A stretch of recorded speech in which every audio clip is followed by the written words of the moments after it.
El Mostrador Podcast remecemos la actualidad junto a Fran Castillo y un equipo de atrevidos panelistas. Juntos y revueltos, la conversación política que quieres escuchar. En El Mostrador Podcast, el poder de la independencia.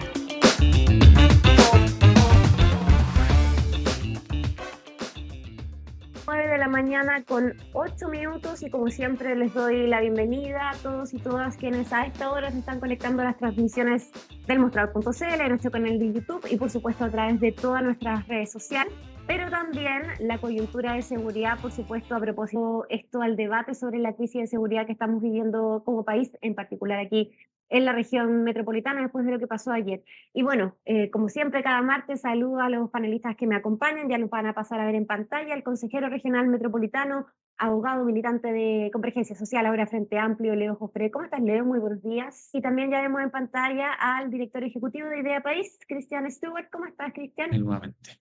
Sí, un gusto para mí también y ya adelantaba algunos temas. ¿Qué les parece si arrancamos el análisis con lo que está pasando en materia de seguridad después de los hechos ocurridos lamentables en Lo Valledor? También esto se hizo, se iban a pedir en este lugar en materia de identificación. Surge este episodio con la balacera que llevó adelante una mujer que quedó en prisión preventiva, y voy a mencionar varios temas que se han desprendido de este hecho. Bueno, hubo una reunión en La Moneda con los representantes de La Vega, Lo Valledor, el gobierno. Se van a comenzar a implementar varias cosas, como por ejemplo chilenos, tanto chilenos como para extranjeros también. Se van a fortalecer los sistemas de televigilancia, detector de metales, y también desde el gobierno plantear la posibilidad de avanzar en quienes se desempeñan de manera irregular al interior de...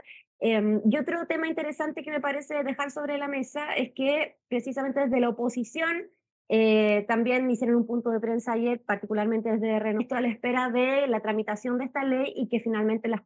Fuerzas Armadas puedan resguardar este tipo de recintos también. Se desprendieron ayer, a propósito de lo que pasó, les paso la palabra para conocer su análisis al respecto. Cristian, arranquemos contigo. Bueno, este tipo de noticias que estremecen, yo no sé si ustedes pudieron ver el video, yo lo vi anoche bien tarde, me da la impresión de que tiene que llamarnos a una reflexión tan desapasionada como sea posible. Estamos en presencia, esto no es sorpresa, simplemente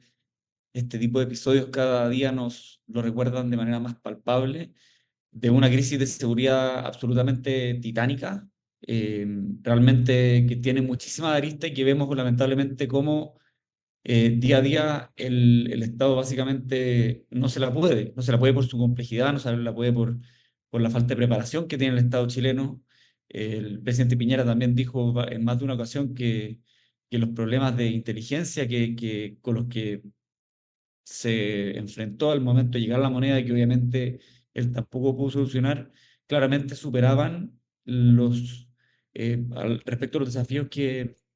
a los que se enfrentaba. Y, y creo que, en el fondo, antes de entrar al tema en particular, me da la impresión de que el gobierno a ratos enfrenta una contradicción vital en materia de seguridad que ha hecho muy difícil avanzar en proyectos que ellos mismos han calificado como prioritarios en la agenda de seguridad. Yo obviamente no tengo ninguna duda de que efectivamente esto es una prioridad para el gobierno y que este tema, dada la importancia que tiene, lo tienen como número uno dentro de su orden de prioridades, bien digo, pero creo que si hay diferencias respecto de cuán dispuestos están en tomar decisiones drásticas en un rol que incluso los sectores más libertarios, ahora que están de moda con Argentina, sí piensan que el Estado tiene que tener. En el fondo,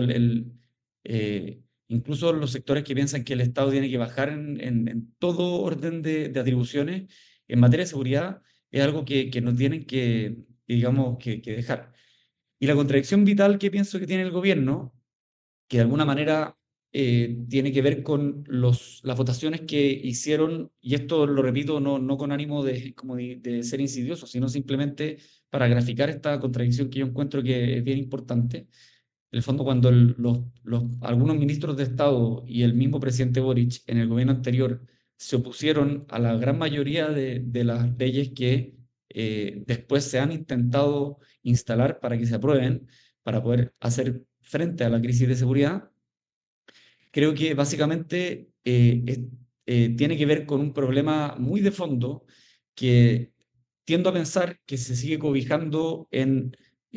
ciertos sectores del Frente Amplio y de todas formas en el comunismo, que tiene que ver con pensar que quienes cometen crímenes no son enteramente o al menos genuinamente culpables, sino presos de un sistema que los condene irremediablemente a la ilegalidad, un sistema que básicamente los tiene condenados a la marginalidad y eso hace que no les quede ninguna otra que cometer crímenes. Un buen ejemplo fue ese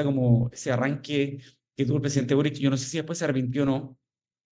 pero cuando dijo que los jóvenes indultados, estos jóvenes no son delincuentes, sino que son básicamente personas que están al margen de la sociedad y por vivir en esa marginalidad se les impide acceder al sistema y a los beneficios y a ejercer los derechos que les corresponden. Entonces, yo creo que eso es un problema que obviamente que es polémico, pero que me da la impresión que es importante discutir. Y respecto del control de acceso al Nueva York, tengo la impresión de que el control de identidad, si ya se ejerce en edificios privados, incluso en las dependencias públicas, a mí me toca más, y probablemente ustedes también, más de una ocasión al día incluso, el fondo mostrar mi identidad, para qué decir los estadios, y si esto busca básicamente dar seguridad a clientes, a trabajadores, a locatarios, me parece que es algo que no solamente es algo necesario, sino que es algo urgente, porque de otra manera es muy difícil, si es que no se sabe quién entra y sale, dar continuidad a las medidas de seguridad que tenemos que tener en todos los lados, sobre todo en estos momentos que estamos viendo la crisis de seguridad. Ujú. Perfecto. Ahí Leo Cristian abordó dos puntos, de dos maneras el análisis, ¿no? De una manera más macro, que tiene que ver respecto al atraso legislativo de leyes hoy día que son importantes, por ejemplo, el tema de infraestructura crítica que todavía no ve la luz, y todo el análisis más sistémico que hay hacia quienes hoy día ejercen el control civil del orden público, que es el gobierno, cómo ha enfrentado todo esto, y en particular las medidas también que se desprenden de lo que pasó ayer, como la polémica que se ha generado a propósito de solicitar control de identidad en recintos como Lo Valledor, que ahora hasta el momento es una cuestión más bien zanjada a nivel de los recintos privados y el gobierno, porque hay un consenso de que se va a materializar así, por lo menos de ahora en adelante. Sí, harta cosa. Voy a partir quizás a la inversa de lo que mencionaba Cristian, y particularmente en la situación de Lo Valledor, dar cuenta en primer lugar que efectivamente es una situación de carácter crítico, que no podemos hacer vista gorda al conflicto delictual y cómo también eso se ha llevado a espacios de convivencia común, como precisamente estos mercados o las ferias, que me parece muy importante destacarlo, porque son espacios donde la gente no solamente adquiere bienes y servicios, sino que también realiza parte de su vida social, genera redes, genera diálogos, genera lazos. Es decir, es parte muy arraigada también del diario vivir de las y los chilenos. Por ende, atender a las necesidades en específicos de ferias y, en este caso, Lo Valledor, tanto como la Vega Central, me parecen tremendamente relevantes, y en ello celebro que haya podido haber una reunión entre las dirigencias de dichos espacios y el gobierno para poder avanzar en estos 4 puntos que se determinaron, que también van de la mano de poder no solamente tener un control. Lo importante de ese control, como señaló el gobierno, es que no sea un control discriminatorio, y por ende también se les va a capacitar para poder ejercer efectivamente ese control, pero por cierto también con una ley de seguridad privada que fue recientemente promulgada, que fue impulsada también por el gobierno y que va a servir para poder entregar herramientas, estandarizar y poder generar también un marco acorde a este trabajo. Y lo digo ¿por qué? Porque no es contradictorio pensar y mantener firmemente el ahínco de que la delincuencia es un problema importante que requiere soluciones urgentes pero eficaces, también para considerar de que hay un problema cuando la seguridad privada o las formas son tomadas meramente de manera del grupo en el cual se idea, en este caso en particular Lo Valledor, porque a un solo día de empezar a aplicarse dichos preceptos, tuvimos el problema que ocurrió muy lamentable en Lo Valledor y que expuso la vida de ciertas personas. Por ende, es necesario regularizar aquella situación, y me parece que por ahí va muy bien lo que plantea la línea de gobierno para que el problema de la seguridad no se transforme incluso en un problema de poner en riesgo la vida de quienes ejercen la seguridad. Y eso me parece importante como destacarlo a propósito de los guardias privados, las personas que, por ejemplo, trabajan a nivel de municipios también en seguridades de carácter municipal. En segundo lugar, creo que hay que efectivamente hacer una reflexión en torno al Estado, y eso es con independencia de gobierno. Yo lo he planteado en varias ocasiones de que uno podrá tener diferencias de perspectivas de gobierno. Yo no estoy de acuerdo particularmente con lo que menciona Cristian en relación a este como conflicto de la izquierda con respecto a la delincuencia. No hay un conflicto con la delincuencia. Lo que sí hay es saber explicar y entender que la delincuencia tiene sus causas, y esas causas hay que atenderlas en un largo plazo también, porque el conflicto para solucionar la delincuencia no es sencillamente más policías, subir los delitos, sino que en conjunto todo lo que hoy tenemos que hacer, tenemos que también construir un Chile más igualitario, con mayor educación, porque en el fondo de lo social está el conflicto de la desigualdad. Pero no son ideas contradictorias, ni mucho menos el presidente Gabriel Boric dijo que las personas que fueron detenidas en el marco del estallido no eran responsables mediante eso, sino que el tema del delito dentro de la protesta social fue lo que finalmente se cuestionó, porque en contextos no solamente nacionales, internacionales, donde se producen importantes manifestaciones, efectivamente eso estaba bajo la idea del legítimo derecho a la manifestación social más que meramente una cuestión delictual. Pero creo que para cerrar esta parte, el fondo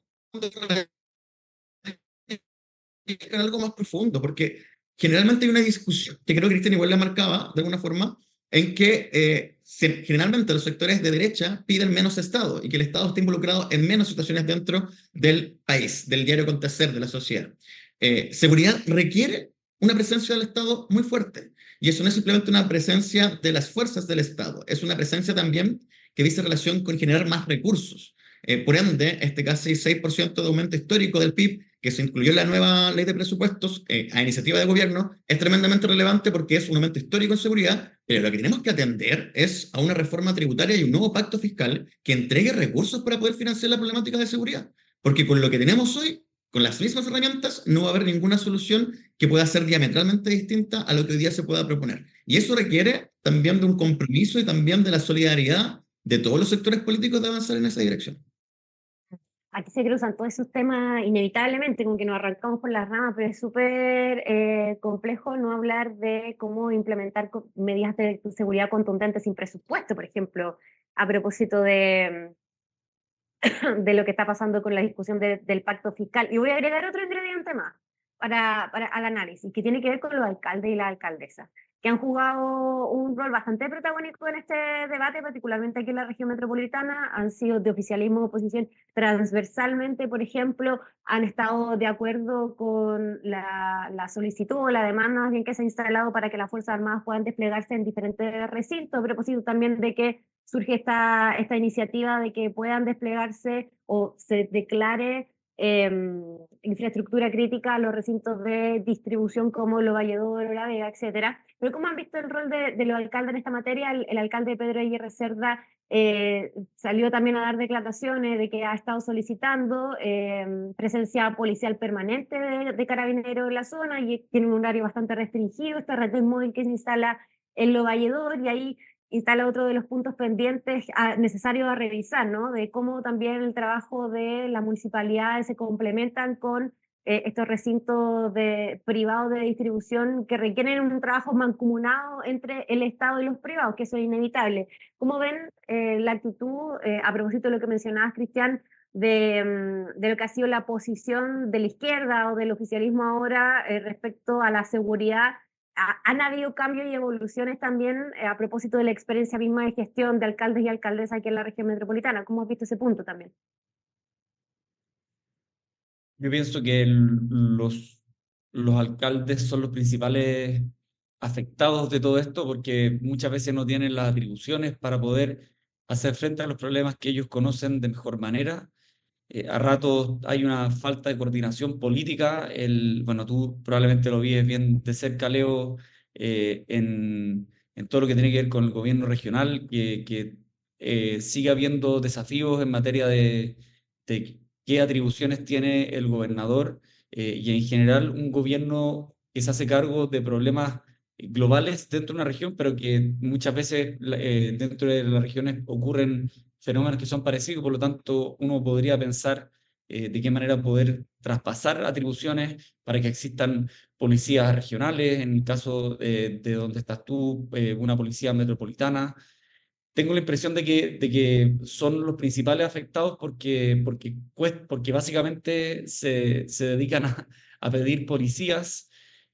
Hay muchas veces falta dotación de policías y también las mismas policías no están capacitadas para enfrentar los problemas de seguridad que nosotros estamos viendo. Entonces, yo creo que hay un desafío pendiente para poder hacernos cargo como sociedad y en particular el Estado de problemas que son obviamente locales. Yo insisto, el gobierno, yo no tengo ninguna duda que tiene la prioridad bien puesta. Eh, Tengo la impresión de que tiene muchas presiones internas por esto que conversamos ahora, en el fondo esta aparente contradicción que hay entre delincuencia y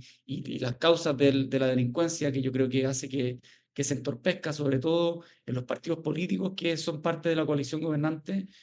Eh, en el fondo es un problema que sigue mostrando que a rato entorpece la convicción que tiene que asistir no solamente respecto a la prioridad, sino a las medidas que hay que adoptar. Y, y en general, obviamente, respecto a tu pregunta, creo que esto es algo que estamos empezando a ver esta película.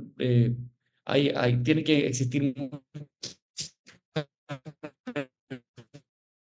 formas que hayan atribuciones que de alguna manera miren el problema de manera holística. No tiene ningún sentido que un alcalde adopte medidas dentro de su comuna que van en directa contradicción con la comuna de al lado, porque eso se genera porque bien sabemos que las personas no trabajan y viven siempre en la misma comuna. Claro. Y entonces es importante ver esto de manera holística, pero sobre todo atender a los problemas de hoy día, que es que las personas no pueden salir libremente a la calle. En el fondo, el presidente sigue incurriendo en el mismo error que a mí me parece que es muy básico. Es evidente que él puede salir a la calle en la noche, en la plaza, no recuerdo dónde era, en el barrio Brasil, porque él tiene un nivel de seguridad que los chilenos no tienen. Entonces, tengo la convicción de que el gobierno tiene que detenerse en este aspecto y tomar ciertas seguridades que no solamente sean efectivas, que eso es algo muy importante, sino que también respondan a los estándares que la ciudadanía está esperando, que sean radicales, siempre obviamente en el marco del orden legal y del ordenamiento jurídico de los derechos humanos, pero que sean radicales y que de alguna manera permitan entender que acá hay una política global que obedece a un problema que realmente requiere decisiones drásticas para que las personas salgan a la calle, no solamente porque las medidas son efectivas, sino porque se está transmitiendo que esto es una prioridad que trasciende a los colores políticos. A girar en torno a la temática de seguridad. ¿Cómo ves también el cómo se va a transmitir a la ciudadanía la preocupación de quienes hoy día gobiernan de manera local o regional a propósito de los diferentes hechos que han estado pasando? ¿Cómo lo ves también en la calle a propósito de lo que se transmite y la importante figura que representan hoy día la primera línea del Estado, que son los alcaldes y alcaldesas también, aparte de la gobernación regional, que hemos visto al gobernador Orrego ahí también bien desplegado?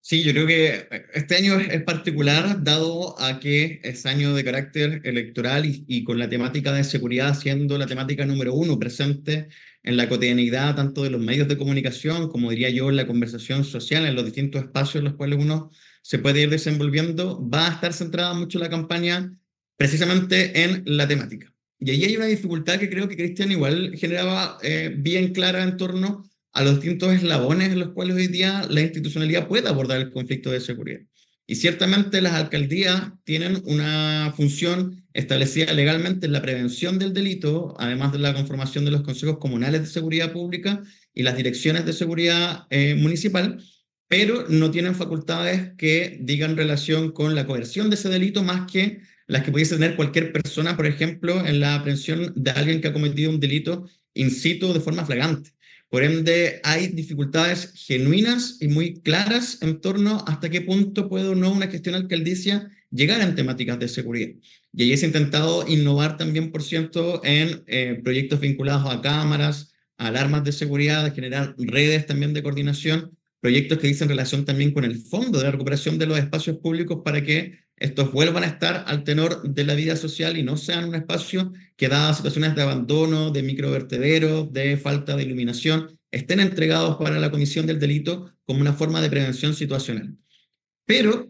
creo yo, se va a dar muy lamentablemente este hecho que creo que transversalmente debiésemos rechazar en política, que es el ofertón, ¿no? Como plantear básicamente que cualquier candidato ahora sí va a solucionar el conflicto de seguridad mediante facultades inexistentes o con discursos muy rimbombantes o lisa y llanamente cayendo en el populismo. Y esa presión la va a tener gran parte de las candidaturas, porque quienes no aborden la temática de seguridad planteando soluciones, evidentemente van a partir desde un eslabón más bajo, porque hoy día es el tema que todo el mundo quiere escuchar. Y en el otro lado vas a tener a personas que van a plantear soluciones inverosímiles, perdón, pero con el objetivo de poder generar también un apoyo a sus candidaturas en dicha temática. Creo que puede ser un año complejo. Yo espero genuinamente que se evite caer y se denuncie lo más posible este tipo de prácticas, porque dicho sea de paso, creo que ahí hay un fundamento muy importante que socava la convivencia democrática, pero por cierto, la credibilidad en la política, que se realizan una serie de comentarios y propuestas de solución que no son abordables, quizás en tiempo, quizás en forma, y terminan haciendo que haya un desencantamiento generalizado de la población al ver que no se cumplen expectativas que genuinamente pudieron sostener en un momento en determinadas áreas. Por ende, creo que ahí va a haber una dificultad bien importante y sobre todo en un contexto en el cual me parece que los emplazamientos, por ejemplo, del alcalde Bodanovich van a ir, no solamente en su figura, ¿no?, sino en más alcaldías, increciendo mediante sientan mayor presión electoral de llegar con un resultado positivo en octubre. Por ende, creo que ahí hay que tener mucho cuidado con ese filo, de trabajar la seguridad, por cierto que sí, que sea una prioridad, por cierto que sí, pero que esto no termine redundando en propuestas populistas que luego no se podrán cumplir y que solo se sostengan por ganas de ganar una elección. Sí, ahí uno siempre termina apelando a la responsabilidad ética y de pedagogía cívica que uno espera de los candidatos y candidatas en el diferente orden de cosas de estas elecciones, porque vamos a tener consejeros regionales, concejales, alcalde, alcaldesa, gobernador, gobernadora, entonces va a ser una parrilla bastante amplia donde va a ser, yo creo que inevitable que caigamos en eso, pero siempre con los resguardos éticos posibles hacia la ciudadanía. Uno mantiene la esperanza de que eso sea así. Oye, vamos a seguir hablando sobre el tema electoral a la vuelta de la pausa. ¿Qué está pasando en Chile Vamos? Las relaciones con el Partido Republicano, la figura de la alcaldesa Evelyn Matei, que está pronta a comunicar su decisión de no ir a la reelección por Providencia, y también mirar la vereda de las negociaciones municipales en el oficialismo a propósito de lo que se viene. Nos separamos brevemente y ya volvemos con más. En minutos seguimos remeciendo la actualidad. Ya volvemos a Juntos y Revueltos por El Mostrador Podcast, el poder del pluralismo.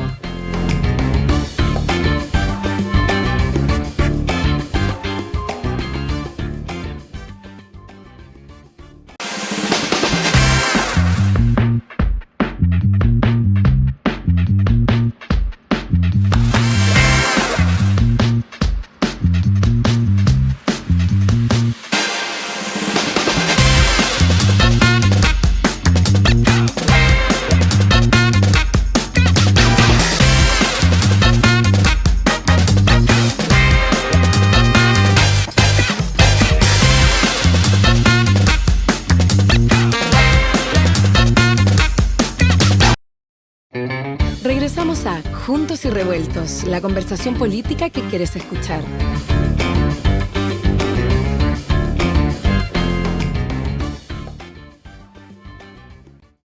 Trascendido ya sería una decisión tomada, su sucesor sería Jaime Belolio, lo está instalando ahí y está por verse si es que van a haber primarias o no. Desde Republicano emplazan a tener primarias para una candidatura del sector en Providencia, que sin duda es una comuna bastante cotizada, y también esto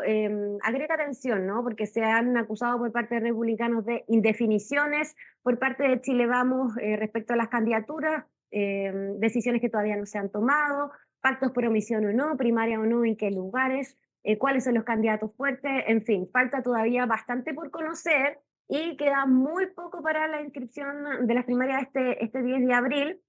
Pero claro, sin duda lo que llama la atención o lo que todo el mundo está esperando hasta este momento es cuándo va a ser el anuncio de la alcaldesa Matei respecto a su futuro político. Cristian, ¿cómo ves esta patita de la discusión respecto a las relaciones de Chile Vamos y Republicano y las definiciones que se vayan a tomar en el ámbito municipal? Es que es diferenciadores también, ¿no? Cómo se van a plantear ambos proyectos. Desde Republicano están bastante decididos, ya han anunciado sus candidaturas más fuertes en la región metropolitana, han emplazado públicamente a Chile Vamos para tomar definiciones, pero ¿qué pasa desde el otro lado? ¿Van a haber ejes diferenciadores importantes entre ambos grupos políticos? ¿Cómo lo ves tú? Yo creo que es evidente que en la medida en que el Matei más se demore, más críticas van a aparecer. Al mismo tiempo, es evidente que esta no es una decisión fácil. Como conversamos No, hace para algunas nada. semanas también Mm. acá,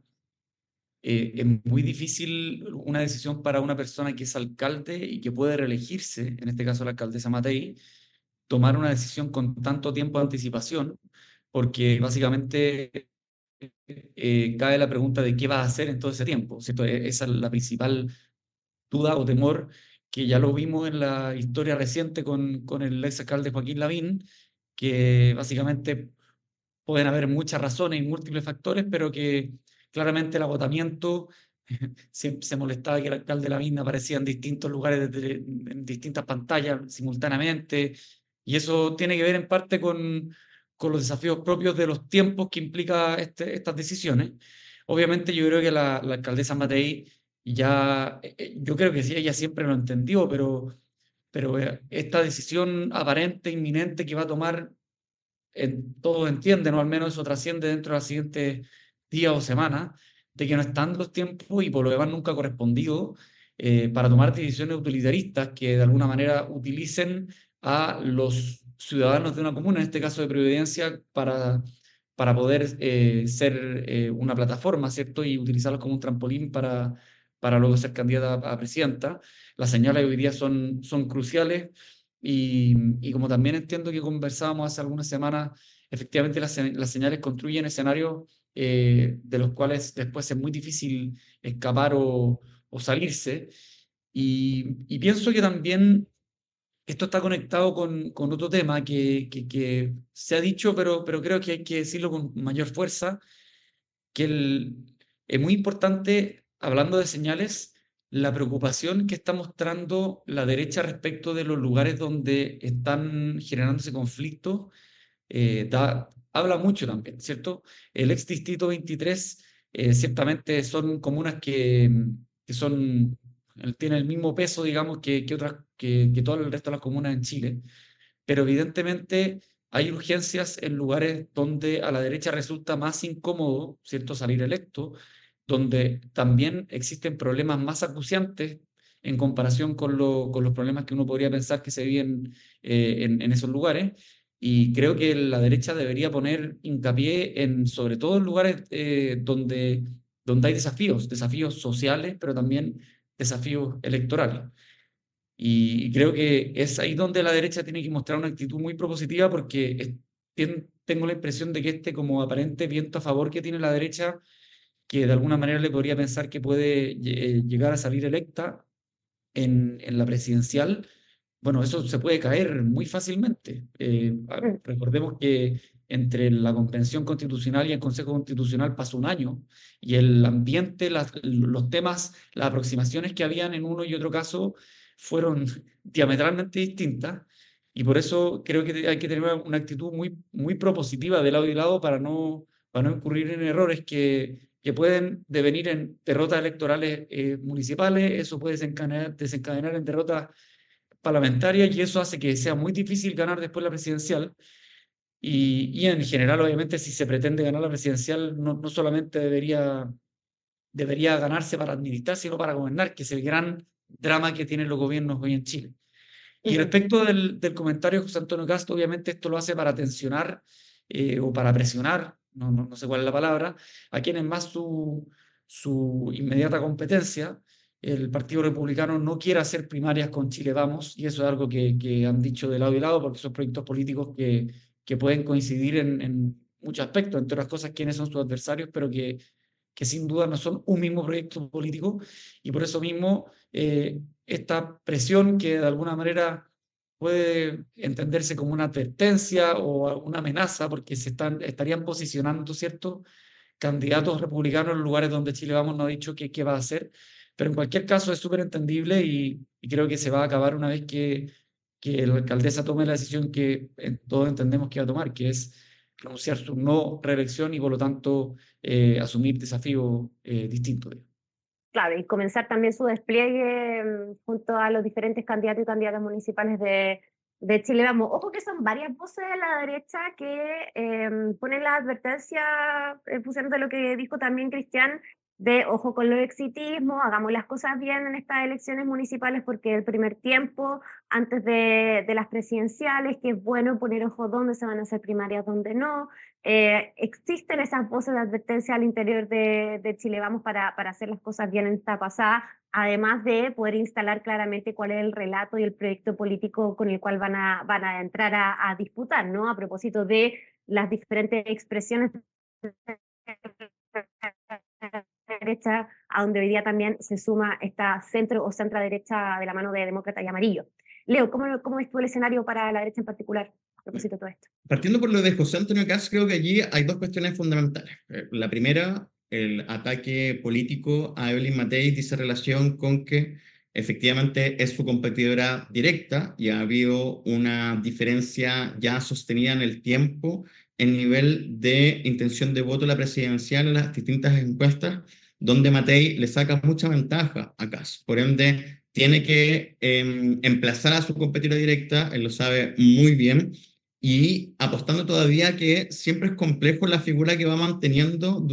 durante mucho tiempo, sobre todo la primera posición, porque estaba mucho más expuesta a bajar y ahí recibir además todos los misiles políticos que se van planteando en este tiempo en relación a poder ir ordenando, palpando los tiempos electorales y cuáles son las mayorías que se van circunscribiendo según el periodo político.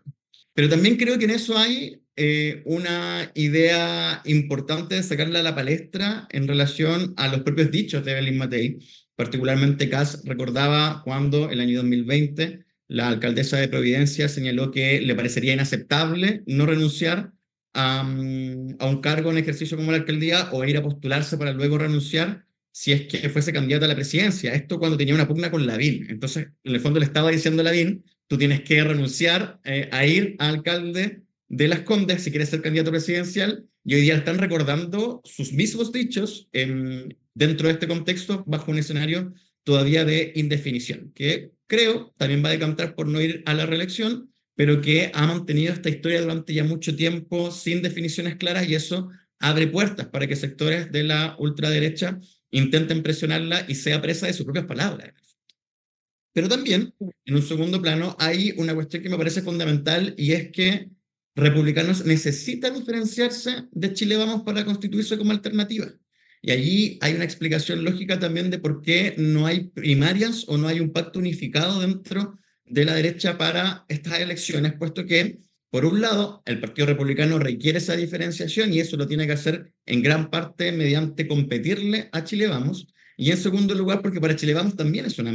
amenaza de que pierdan sitiales importantes, que se le dé cabida a una representación institucional del Partido Republicano que, recordemos, a nivel de alcaldías y concejalías es muy, muy, muy baja. Entonces sería abrirle la puerta a que comiencen a instalarse, y probablemente eso sea a costo no de alcaldías que sean del centro, la centroizquierda o la izquierda, sino de alcaldías del propio sector de la derecha. Y, por ejemplo, muy bien lo saben en Lo Barnechea, que sí o sí va a escoger probablemente una alcaldía de derecha y hace que todos los partidos estén poniendo un candidato porque es una alcaldía segura. Entonces, el conflicto se abre en la derecha misma para poder lograr eso. Creo que eso va a ser una tónica durante estos meses que vienen. Ya nos queda muy poco plazo para la inscripción de las primarias, el 10 de abril, y por ende allí vamos a tener ya una pronta importante de lo que va a venir para las elecciones de octubre, pero por cierto bajo la configuración de un escenario donde probablemente el oficialismo logre marcar un hito de unidad desde la ADC hacia el Frente Amplio y el PC, y por otro lado la derecha termine yendo dividida o quizá en algunos pactos por omisión, pero bajo esta incapacidad, dadas sus tensiones internas, de poder lograr una única vía de propuesta para el país. Oye, ya que mencionaste al oficialismo, para cerrar el programa, miremos un poquito de esa vereda también. Hay preocupación igual porque están bastante atrasados en la definición de candidato y candidata. Han salido notas donde ha trascendido la preocupación del gobierno también al respecto. Y otra cosa interesante que me parece comentar es que, bueno, se unifica el Frente Amplio, están en proceso de poder formalizar el partido, lo que es una buena noticia en tiempos de fragmentación. Y por otro lado salió la noticia de esta hoja de ruta, este documento de socialismo democrático para fortalecer su unidad y también unificar en términos programáticos lo que es esa coalición, la de socialismo democrático, los desafíos de la izquierda del siglo XXI, cuestiones que a mí en términos personales me parece bastante positiva, estas definiciones más unificadas de conglomerado o partido en tiempo, como les decía, de fragmentación. ¿Cómo ves ese escenario también, Cristian, ya para cerrar el panorama municipal para el oficialismo, mirando la otra vereda y estas señales de unificación de los conglomerados que hoy día componen a la izquierda o al oficialismo en general, incluyendo a la democracia cristiana? Realmente yo creo que es una gran noticia lo de la unificación del Frente Amplio. Creo que se pone poco en relevancia la importancia que tiene que se vuelva a discutir una reforma al sistema político. Obviamente Además, es muy difícil para las personas comprender por qué la política se tiene que reformar a sí misma. En el fondo hay que entender que ha sido tan intensa y ha sido tan agotadora el cronograma y el itinerario electoral en el último tiempo que la gente en general, sobre todo con la poca eficacia que tiene la política, no quiere saber nada más. Entonces ahora la política se quiera reformar a sí misma y al sistema del cual descansa, es algo que intuitivamente es poco comprensible, pero no por eso hay que dejar de relevar que es algo de una importancia absolutamente sideral y crucial, porque de ello se sigue que tengamos más efectividad mayores probabilidades de poder alcanzar acuerdos que nos permitan llegar que nos permita solucionar los problemas en que consisten esos acuerdos. Entonces, es muy relevante y siempre hay que decirlo, pero eso me parece que es un buen síntoma de lo que está ocurriendo en el Frente Amplio, más allá de los problemas y tensiones internos que haya, que yo algunos leo y que creo que es materia de análisis de otro momento. Efectivamente, Socialismo Democrático vi hace menos de 30 minutos que, de hecho, en el corte, que hizo un documento que entiendo que lo hicieron los presidentes de partido más Alfredo Yuñán y Ricardo Solari, sí. que creo que es algo muy positivo, y con independencia que no lo haya leído, porque es muy importante que existan una autocomprensión identitaria respecto de qué es lo que es una coalición política, qué es el proyecto político que quieren ofrecer, y a partir de eso empezar a tomar definiciones electorales. Si es que no hay un proyecto político claro y nítido, obviamente que se van a terminar sumando a aquel proyecto del vecino que tenga mayor nitidez y mayor claridad respecto de qué es lo que se quiere ofrecer a los problemas del país, que es básicamente el problema que tuvo el socialismo democrático en los últimos, yo diría, 10 años, que con un sentimiento de flagelación, por un lado, por una sensación de culpa, por otro, y con mucho arrepentimiento respecto de lo que habían hecho en los últimos 30 años, se sumaron bastante críticamente al diagnóstico que tuvo el Frente Amplio y que el Partido Comunista después se sumó a ese diagnóstico. Y por eso me parece que es un ejercicio fundamental. La pregunta que cabe ahora es, ¿en qué posición está la democracia cristiana? Eh, yo a esta altura realmente no sé quiénes son los líderes de la democracia cristiana, porque siempre que pienso en uno, después me acuerdo que renunció por alguna razón bastante diversa, digamos,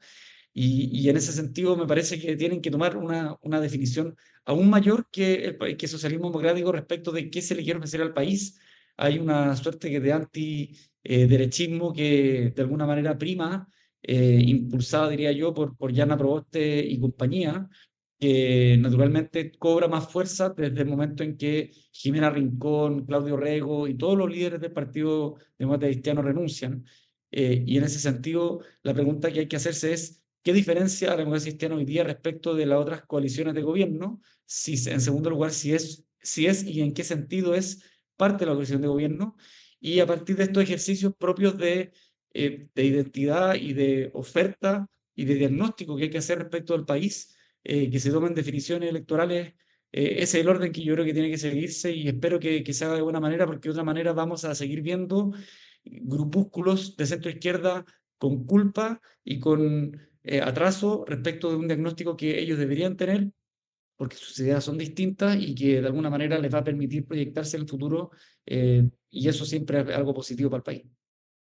Sí, bueno, esa es otra pregunta también que nos daría para un programa completo, que es el centro político hoy día, a propósito de lo que ha estado pasando con la democracia cristiana y las divisiones que han tenido. Leo, para cerrar, ¿cómo ve el escenario del oficialismo a propósito de todas estas cosas que comentamos?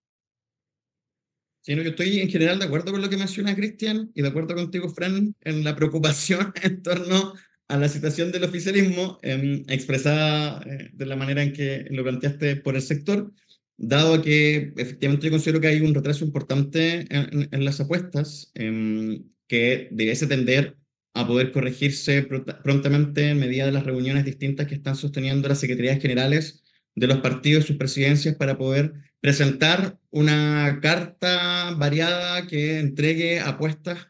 ojalá en todas las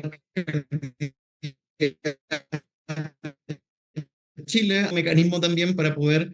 consensuar con la sociedad la mejor alternativa, eso sobre todo, por ejemplo, en comunas donde las alcaldías ya no pueden ir porque están limitadas por la ley que establece el límite de la reelección, y en vez de esta vieja práctica, ¿no?, de poner una persona tipo delfín que quedara por el alcalde o alcaldesa, instar permanentemente a que la respuesta sea más democracia mediante el sistema de primarias. Como soy parte también del Consejo Regional y el Gobierno Regional, pongo mucha atención y siempre recalco la relevancia de los gobiernos regionales, que también son parte de esta elección a nivel de primarias, que son quienes encabezan las regiones. Y creo que allí los distintos partidos políticos, sus conglomerados, tienen que tener apuestas que sean concordantes también con cómo piensan las distintas regiones. No olvidemos que ha habido un funcionamiento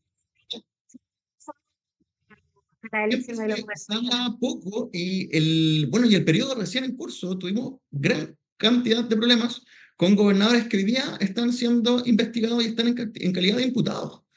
Por ende, creo que tanto el sistema político, los medios de comunicación y la sociedad en su conjunto tenemos que poner más atención a qué es lo que está pasando en los gobiernos regionales para poder dar también una cabida completa a su funcionamiento, a su fiscalización, pero por cierto, desde la vereda de los partidos políticos, que exista también apuestas coherentes con los planteamientos políticos de los conglomerados, pero también con la idea de pensar y entregar una imagen de región, porque eso es lo que está en el fondo de la ley de descentralización, que en el fondo haya una institucionalidad que pueda transitar dentro del gobierno nacional y las municipalidades, que le entregue también un trabajo a cada región de Chile. Creo que las apuestas del oficialismo van en su curso, debiese tender a corregirse este retraso que últimamente se ha mencionado, pero por cierto, recalco como un valor, sobre todo frente a lo que está ocurriendo en la oposición, ¿no?, que haya un ánimo genuino ya de hace meses de lograr un pacto único de la DC hasta el Frente Amplio y el PC para que el oficialismo sea uno solo dentro de este contexto. La noticia, el desarrollo, como decimos todos los días, los periodistas sin duda va a ser tema de conversación para nuestro próximo programa el próximo martes, así que vamos a ver cómo siguen evolucionando las cosas tanto para los partidos de derecha y también para el oficialismo de cara a la inscripción de primarias, donde ya quedan poquísimos días, ya estamos en abril ya. Leo Jofré, Cristian Stewart, muchísimas gracias como siempre por la conexión con la audiencia del Mostrador y nos estamos encontrando en una semana más. Que tengan una muy buena semana. Chao, chao. Ahora sí, igual. Chao, Cristian. Chao, Fran. Chao, quien no nos escucha.